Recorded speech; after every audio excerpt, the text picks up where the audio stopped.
ToDoListHome.com. Welcome. I'm your host, Tony Teolis, and we're keeping track of things to do for a better life. Today is August 3rd, 2012, and this is episode 116. Be a beekeeper with sustainable beekeeping practices. Last Tuesday was a great evening for me as I got to meet Michael Bush, the practical beekeeper from Nebraska who gave the Virginia beekeepers a presentation on sustainable beekeeping.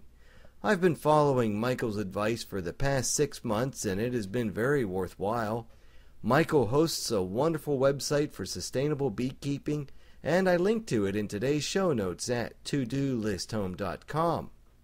Raising honeybees has been a wonderful experience, and my knowledge of this animal has increased dramatically. We have found a renewed respect for nature and benefit from having tens of thousands of these wonderful animals pollinating our many gardens. It's unfortunate, though, that 80% of new beekeepers quit within the first 2 years. The bees die because partly there's 28 different major bee ailments that can overcome and kill a colony. There are pests such as the varroa mites, tracheal mites, small hive beetles, wax moths, ants, bears, raccoons, skunks, mice, other humans. No honey can be harvested for sometimes a couple of years. It's harder than anticipated. It's more expensive than anticipated. Time is required to get to know your bees. There's no profit in this. You need to be prepared for eventualities. Neighbors can get noisy, and insurance can sometimes be an issue. But I got interested in raising bees a couple years ago, and that interest got me reading, and from different websites I was led to Beekeeping for Dummies, and as soon as I opened the book, I knew I was on to something good. However, the book and most of the other information I researched on raising honeybees failed to discuss sustainable beekeeping. Michael Bush is one of those rare voices who speaks from a true common sense understanding of the honeybee. Technology cannot fix the problems it has created, and that is the mindset Mr. Bush takes when discussing honeybee management. So what is it? What can I do to be a sustainable beekeeper? Well, I have to first stop treating. I need to raise my own queens from local surviving bees. Only then can I get bees who genetically can survive and parasites that are in tune with their hosts.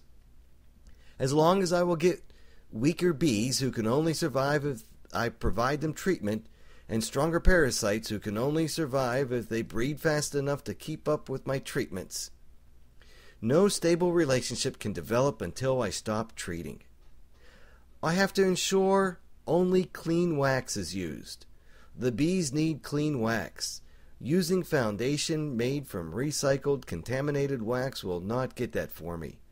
The entire world wax supply is now contaminated with pesticides.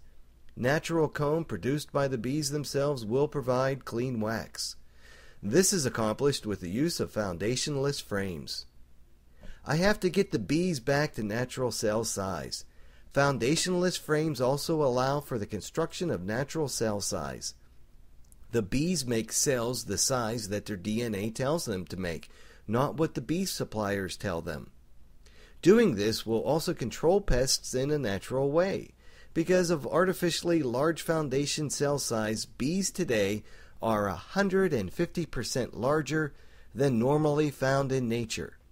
But with natural cell size, we can get control of the varroa population and finally keep our bees alive without all of the treatments. And lastly, I must only feed natural food. Honey and real pollen are the proper food of bees. Sugar syrup has a much higher pH content than honey because sugar is an alkali, and this affects the reproductive capability of virtually every brood disease in bees plus nosema.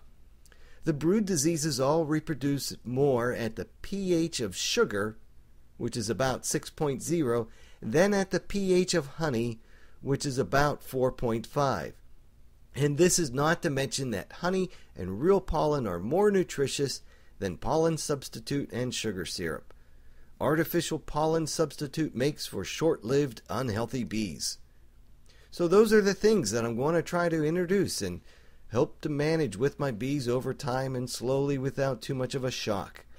In the meantime, my neighbors all seem to take turns asking me why I raise honeybees, and I like to reply that it's the riskiest thing my wife will let me do.